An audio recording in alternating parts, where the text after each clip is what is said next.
So yes, thanks to Michael for that introduction. Like he said, my name is Kerry Barret, but I do also write books under two pen names, Posy Lovell and also Kerry Bell. I've written 15 books altogether for two different publishers. And as most of my books are historical fiction, today that's what I'm going to talk about. I'm going to talk about how I fit a fictional story into real history, how I do my research, where I get my ideas. And I thought that once I've talked about the history behind my books, like Michael said, I'll give you a chance to ask some questions and we can have a chat about it all. And then I'm also going to tell you a bit about my new book, which comes out in June, which is called The Secrets of Thistle Cottage, and the history behind that one. And I'll read a short extract from it too. So I'm just going to share my screen because I've got some pictures to show you of covers and things like that. So I'll do that now.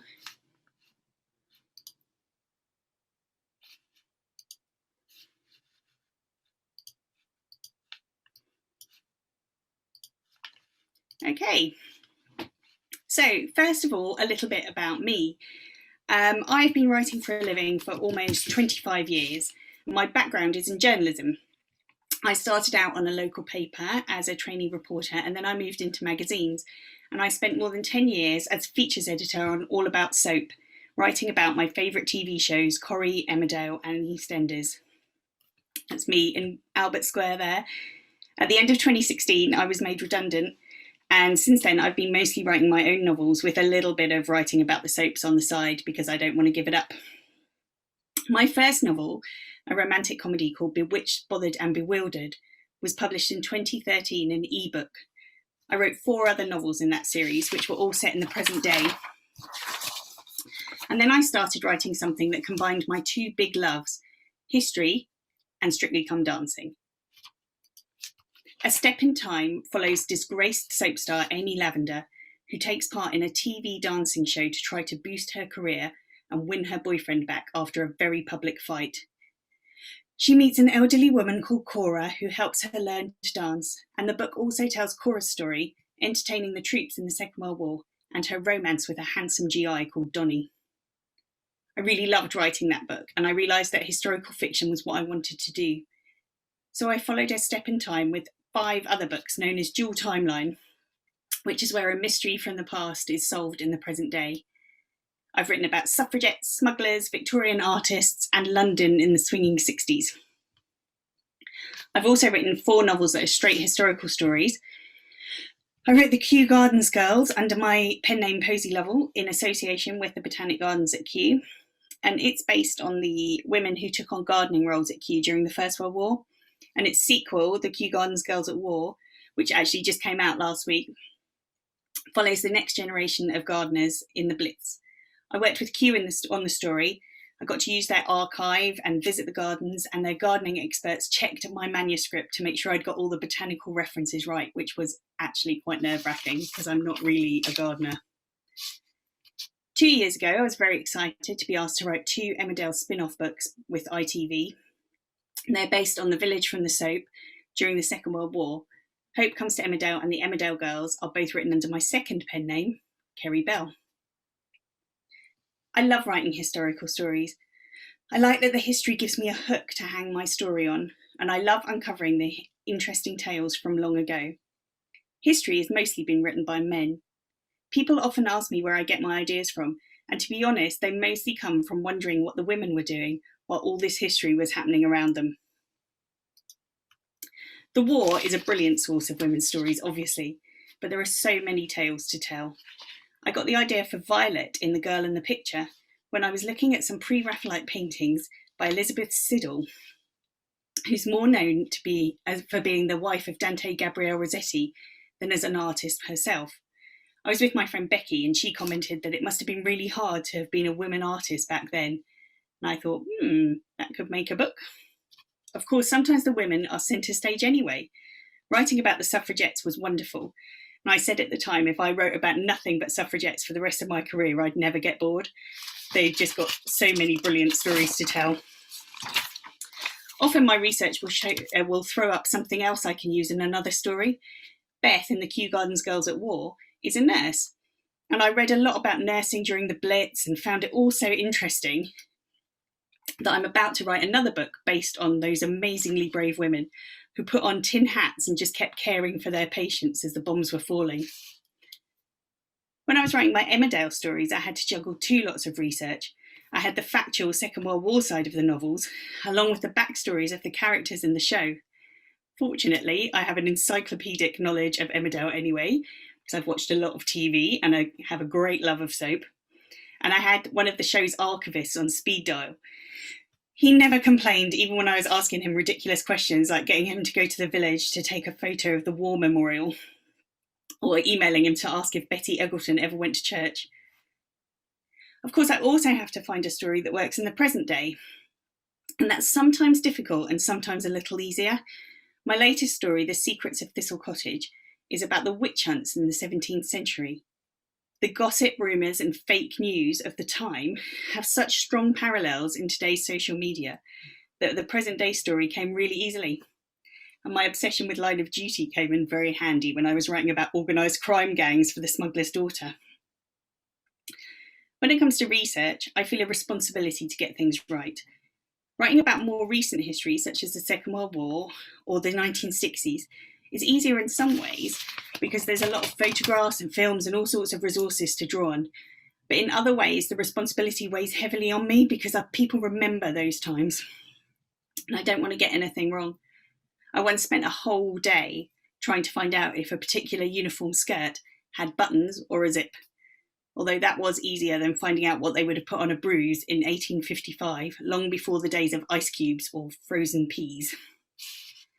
It's these kind of details that are quite hard to find, tiny facts that add to the colour of a book and which are rarely written down anywhere because they weren't the big events, the battles or the politics or the drama. They were the everyday details of ordinary lives, social history. When I was researching the D-Day landings for one of my Emmerdale books, this became really apparent. My character Annie was a wren working in Portsmouth on communications for the D-Day landings, Operation Neptune. I read books and I listened to podcasts about the D-Day landings. I knew the location of the beaches, the number of troops killed, what the weather was like that day. I knew everything, except for the details of what the wrens were doing. A few sources told me that Operation Neptune wouldn't have happened if it hadn't been for the wrens and the wasps. But finding out exactly what they did, or things like what their shift patterns were like, where they slept, what their base looked like, was much harder. Nobody wrote it down. There is actually a brilliant BBC archive of people's stories from the war, which I use all the time when I'm writing about the Second World War. It's just people talking about their experiences in that war, whether they were all fighting or doing their bit at home, or if they were kids at school. Those stories contain all the little details I'm always hungry for. The smell of the rubble after a bombing raid, or things like if the Home Guard had their own trucks or had to borrow somebody else's. It's invaluable, and I often wish I had a similar resource for every single period in time. When I was writing about the Blitz, I found it hard to imagine what you could hear from inside an Anderson shelter during an air raid. I didn't know if you could hear the engines of the planes or explosions or buildings collapsing or people shouting or maybe nothing at all. To my surprise and delight, I found recordings from the war on YouTube. How brilliant. So when I was writing one scene, quite a dramatic scene, set during an air raid, I played the recordings on loop. I was really in the zone, bashing away at my keyboard, listening to the bombs dropping, and I had to pause to go to the loo. While I was washing my hands, overhead there was the most enormous clap of thunder, completely from nowhere. I'm not joking, I actually crouched down with my hands over my head before I realised it was 2020 and the Luftwaffe weren't attacking. Sometimes the dates get in the way too. In the Kew Gardens Girls at War, one of the characters is pregnant.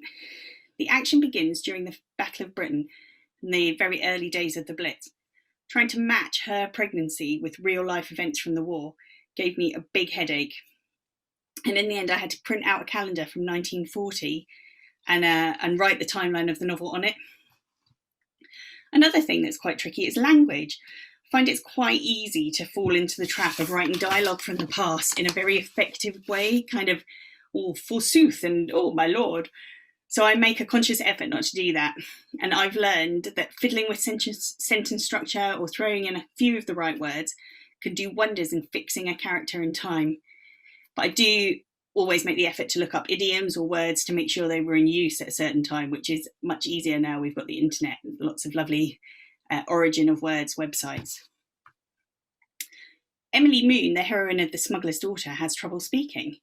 She's not mute, but she finds it hard to express herself, largely because right at the very beginning of the book, she has a very traumatic experience where she witnesses her father being murdered. I will never, ever again write a character that doesn't speak. It was so hard to do, and I had to keep going back and back and back to make sure I was getting it right. That was a mistake. As I mentioned earlier, my next book is about the Scottish witch hunts in the 16th and 17th centuries. My story is set in 1661, which was after the really vicious witch hunt, but at a time when women had been living with the possibility of being accused as a witch for 100 years already. It was part of society, and it was a kind of shadow hanging over some communities. I'm sure you've all heard of the Salem witch trial in America and the Pendle witches in England. Let me tell you, they are small fry compared with Scotland. 19 people were executed at Salem and 12 in Pendle. It's estimated that more than 2,000 women were executed as witches in Scotland, along with 400 men, in witch hunts that lasted for the best part of 200 years. I've always been fascinated by witches. I listened to a podcast a while ago about the history of the witch hunts. One of the guests said little girls grow up wanting to be a princess or a witch. I was most definitely in the witch camp. I was born in Edinburgh, and East Lothian, which is just along the coast from the city, was a hotbed of witch hunts. In fact, one of my favourite spots in the whole world, North Berwick, sweet little seaside town, was the scene of one of the most gruesome, horrific witch hunts. It went on for almost 2 years, and as many as 200 people, 200 women, were tortured and executed.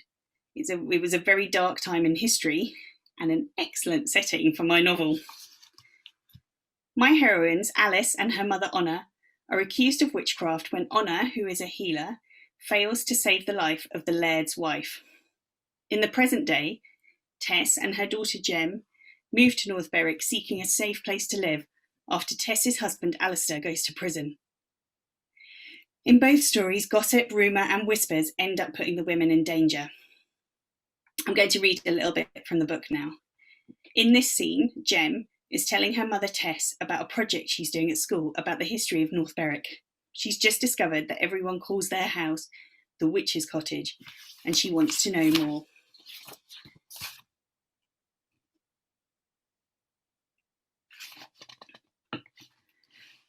Tell me about your project. Oh my God, she said, jumping to her feet and getting her school bag. It's so cool. Do you know that everyone calls this house the Witchs Cottage? I did not know that, I said with a small shudder, thinking of the names I'd been called when the truth about Alistair came out. It's not because we live here, is it? Duh, no, Jem said. She pulled her history folder out of her bag. Cassie's sister, Thea, said there were loads of witches in North Berwick, and she reckons one of them must have lived here. Goodness, I said. I suppose this cottage is very old. It's one of the oldest buildings in the whole town, I think. So, Cassie and me are going to find out about the witches that lived here. The project's supposed to link the present and the past, so it fits perfectly. Cassie and I said automatically. What have you found out so far? Jem shrugged. Nothing yet, she admitted. We got a bit distracted on Instagram. My stomach lurched. Jem, you know I don't want you on social media. She sighed.